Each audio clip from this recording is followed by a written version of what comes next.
Hello, Trojan fans. It's tea time along with the Director of Athletics, John Hartwell. I'm Jonathan Sellers. Thank you for joining us again here this week. And John, it was another great week of Troy athletics, an exciting weekend, including the football game. What were your thoughts on that? Well, I just took a deep breath and exhaled after the game was over. Certainly exciting coming from 14 points down late in the second half. And, you know, as Coach Blakeney said in the locker room after the game, the resolve and will of our guys to not lose, to not give in, and to have belief in each other, and to see that culminate in an overtime victory. By the way, the first overtime victory in the history of Troy football. You know, certainly made it a special game. But as you mentioned earlier, there may have been some folks with some weak hearts during that game because the outcome was in doubt until that final field goal by Will Scott. Well, and that's just one of those great victories to start the season, and it makes you proud to be a Trojan, just seeing the fight in the Troy players. And just makes that fight song in the end even more enjoyable. It really does, and especially you know, given an in-state rivalry, your opening game certainly what we hope sets a tone for the rest of the season. Not necessarily that close, but that resolve to win, and let's see if we can keep that momentum going this week against Savannah State. Well, we'll get to that in just a second, but some recognition for Troy coming out of this victory. Corey Robinson with an excellent performance. I don't know if you can praise him enough for that game. No question. 30 of 32 set an NCAA completion percentage record for a quarterback throwing at least 30 passes in a game. I think that was 93.8% percentage completion rate. Certainly getting the recognition on ESPN Game Day Final with Mark May and their staff holding up a Troy helmet, right, putting the sticker on there.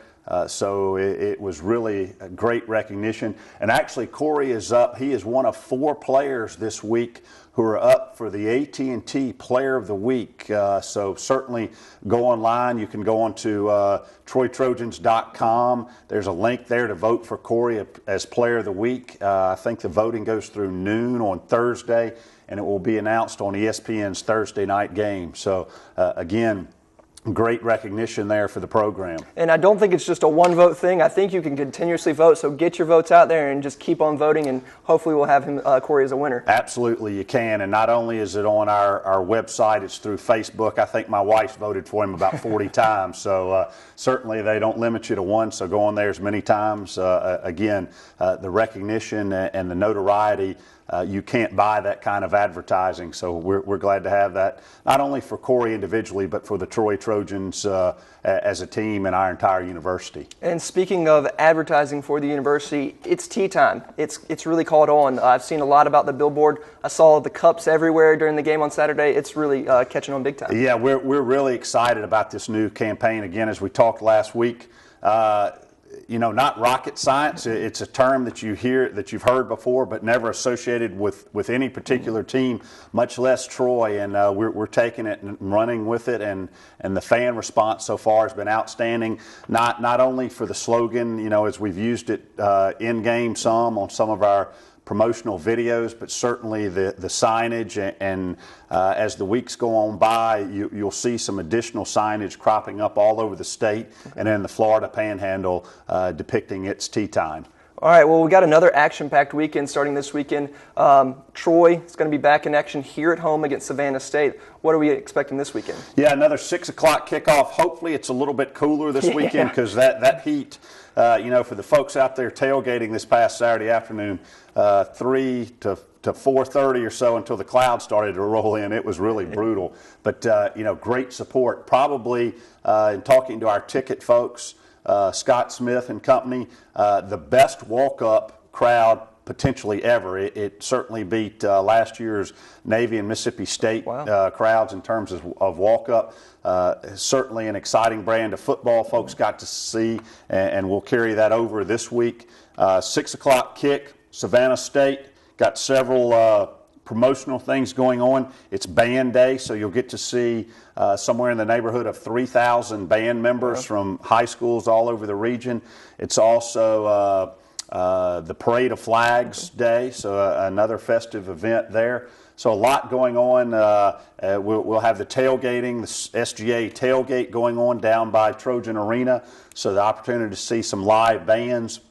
You know, the kids' fun zone in the outfield at baseball. So those coming to tailgate and tailgate terrace, your children can go over and enjoy those activities. And certainly, as always, you know, the Trojan Walk starting at 3:45. So a lot of excitement, and we're excited about this week's activities. And all were great turnouts. I mean, all across the board. The pep rally on Friday, you told me earlier that it was the biggest probably ever or in a long time. It was great turnout for that. Yeah, it really was. The new setting, again, down there on the stage by the intramural fields next to Trojan Arena. Great turnout. We will have another prep rally this Friday, 5:30. Again, T-Roy and the band and the cheerleaders there, and it was a very festive atmosphere. Look for that again this Friday, so we're excited about that. Okay, but Saturday before the game, before all those festivities start, something going on at the softball field. Yes, there is. On Saturday at 10 a.m. At the softball field, or what's left of it, because actually the demolition has already started for the expansion and renovation, but we will have an official groundbreaking for our renovated softball facility. As we've talked a little bit before, it's about a $3 million project that we're very grateful to the university for helping us fund, and certainly some outstanding donors who have stepped forward in a big way to help fund that facility. So that official groundbreaking will be at 10 a.m. on Saturday, and we look to have that project completed by next February, hopefully February 7th for our opening softball game against Auburn. If not by February 7th, certainly by the start of conference play in March. Okay, and another little construction update is, how is the golf course looking right now? Well, for those of you that have ridden by there lately, you'll see a huge transformation in the past week or so, and literally thousands of yards of sod have been rolled out for that. We could use, Mother Nature didn't cooperate with us early in the project. It poured down rain every day, and so we had to sod a little bit more than we had to sprig. Now that the sod is out, we hope Mother Nature cooperates and brings back a little bit more rain. But very excited about that project. It'll be completed in terms of the grounds work portion of it, and ready for play for our golf teams by November 1. Very exciting. Some other teams were in action over the weekend. We hadn't hit those yet. Soccer was at home with the Trojan Classic, and they went 1-1. What were your thoughts on that? Right. A nice job by our soccer team. Coach Chris Bentley and company had a tough game, tough match on Friday afternoon, falling to Louisiana Tech, but they were able to regroup and come back and shut out Jackson State 5-0 on Sunday afternoon. And then in volleyball, which was on the road at Southern Mississippi's tournament, they lost the first two matches that they played, but were able to rebound Saturday afternoon and win the closing match. Also against Jackson State, beat them 3-0, and then came back home yesterday for a Labor Day afternoon match, and were able to win that 3-0 too against a future Sun Belt opponent in Georgia Southern, who joins our league next year. So volleyball has now evened their record at 2-2 on this season. And also a historic win for Coach Sonny Kirkpatrick. Absolutely. Sonny's 100th win as the head coach of the Trojans, so congratulations to him, and look forward to many more. Now, I know something you've kind of hinted at before, and we'll still keep it at hints, talking about football scheduling, that there may be some announcements coming out pretty soon. Absolutely. Was just in conversation with Adam Prendergrass, our media relations director, and look for at least 2, possibly all 3 of the BCS opponents we have scheduled for future years that have not been announced yet, to be announced either this week or partly this week and into the early part of next week. So something exciting to look forward to. And something else you mentioned maybe look out for coming out in the near future is something called Trojan Spirit Days. Yeah, we're very excited about this. This is a concept that I bounced off of Dr. Hawkins the other day. He was very receptive to it.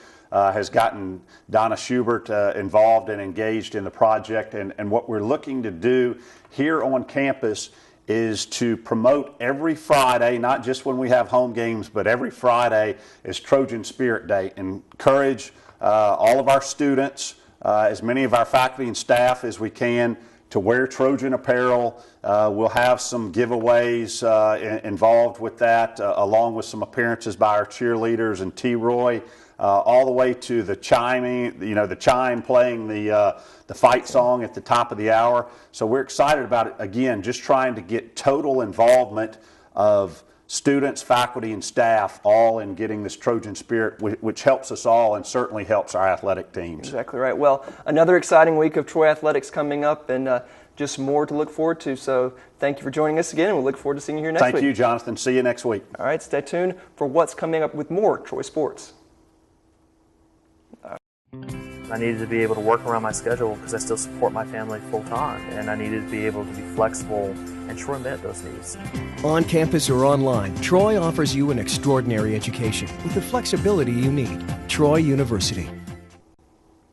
And now at our first look at the individual sports, we've got Coach Chris Bentley. Coach, thanks for being here. And your team played in your home event this weekend and lost a tough one on Friday, and then came back with a big win on Sunday. Yeah, I think, La Tech and Jackson State met each other early in the week and drew 0-0. It was a very competitive game back and forth.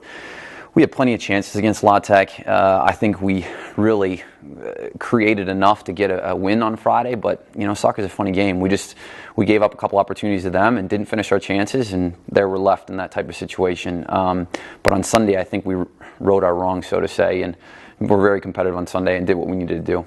And how was the home atmosphere with the crowd being out there? How was that? Well, it was great. I mean, we had such a great turnout. I think Kappa Delta was in attendance for most of the game as well because they helped promote the game along with the Burrito Mile afterwards. So we had a great attendance, and it was a little bit disappointing not to get the win in front of them, but at the same time to have that type of support on a Friday game, we hope we continue to do that as we roll through the season. And you've got two in-state rivals coming up this week. You've got UAB and then Auburn. What are you thinking about those matchups? Well, I think we've got to be prepared to compete right away. There's been similar, results that kind of cross over. Alabama State beat South Carolina State. South Carolina State just went to overtime with UAB. So there's, some crossover we have to look at with that to get competitive for Friday. To be honest with you, I haven't spent too much time looking at Auburn. I know they've been a little bit vulnerable this year. They lost to Samford 1-0 this past weekend.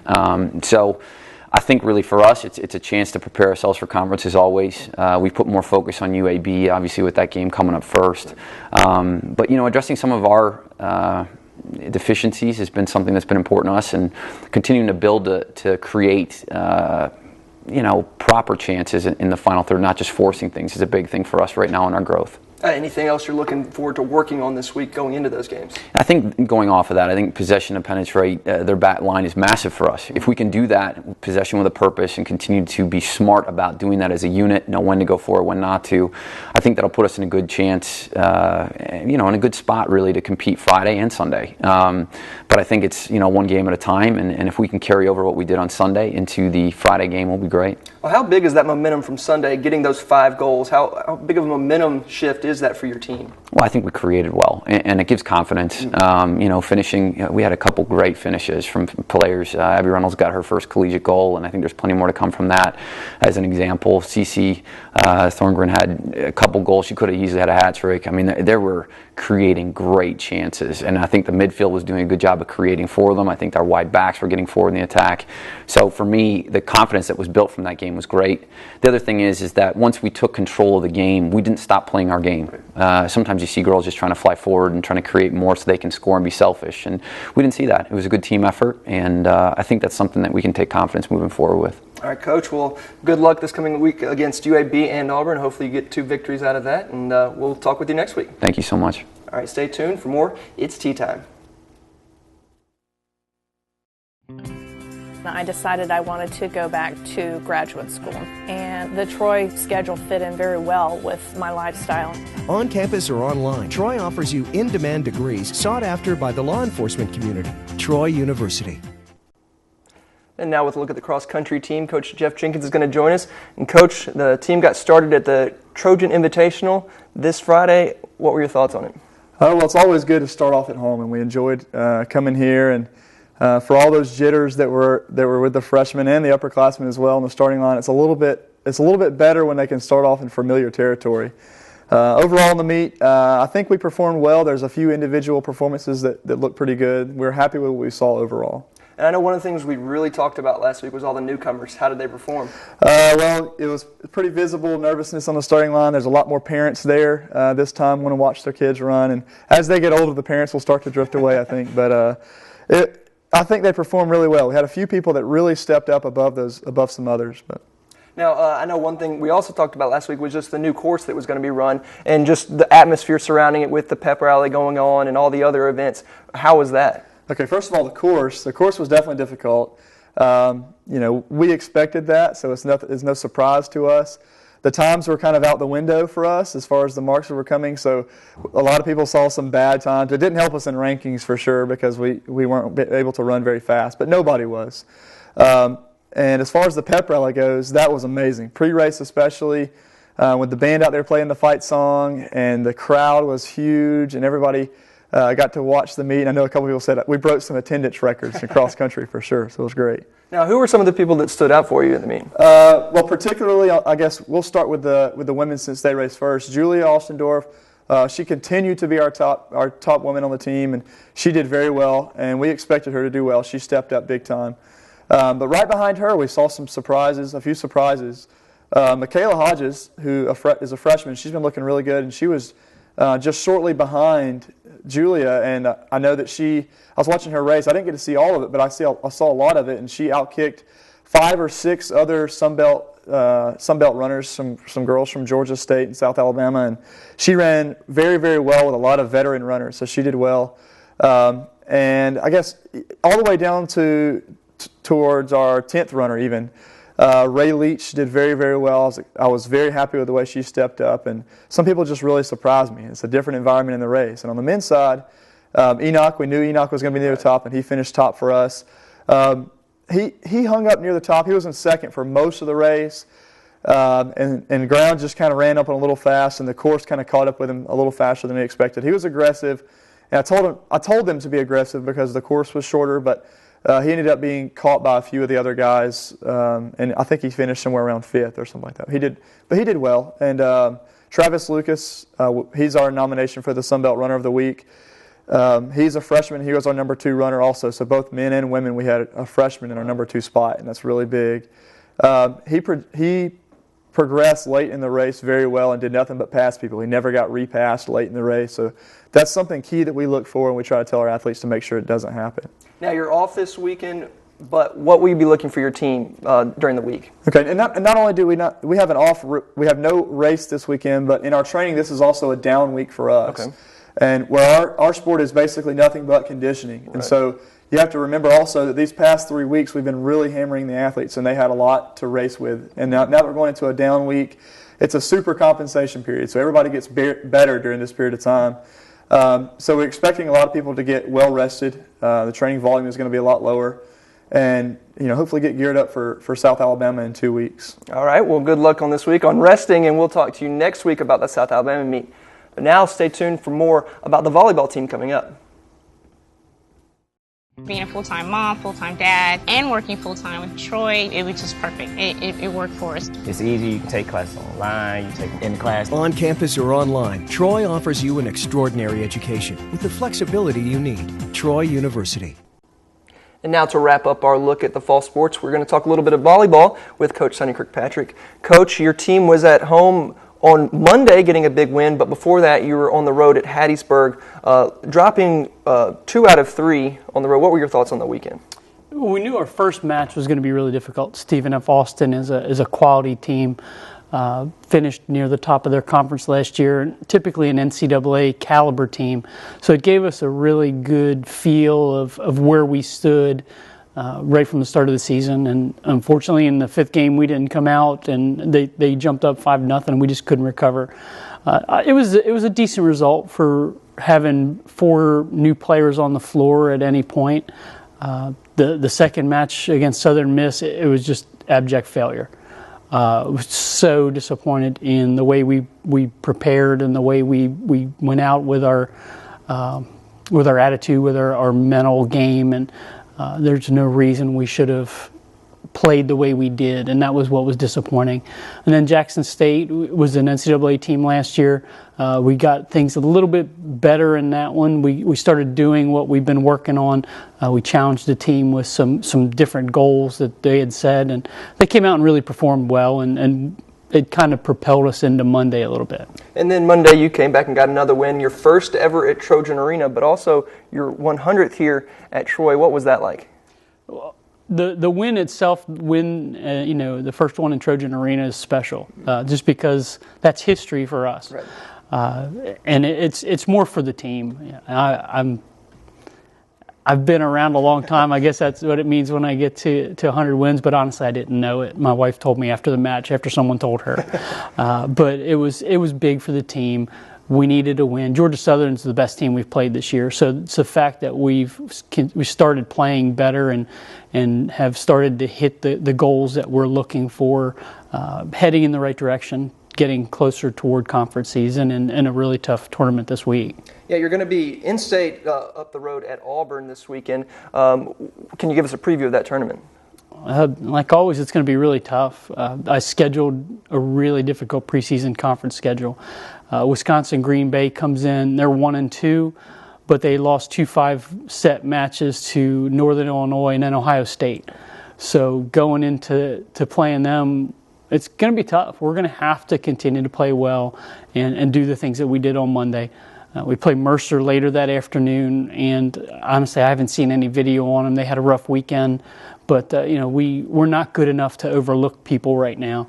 And then Friday night we play Auburn, and all they did was beat the number 7 team in the country. So we've got to keep playing well if we want to stay on the roll we are. We want to play these teams to get better, and that gets us prepared for conference. Well, what are you going to be working on this week going into that tournament? Ball control. We passed really well. We sided out at a really high percentage this Monday. And the last game we sided out at a 75% rate, and our goal's 60. We achieved that for the match, and both times we've done that this year we've won. So ball control's huge. We need some other players other than a couple of our outside hitters to step up and be consistent. They're getting there. You can always tell freshmen or first-year starters when they get out there and the lights go on, things happen really, really fast. So they've gotten some experience, and we're looking forward to this weekend. All right, Coach. Well, good luck coming up this weekend, and congratulations on that 100th victory. And we'll talk to you again next week. Thanks, Jonathan. All right, stay tuned, and we'll have more for you next week on It's Tea Time.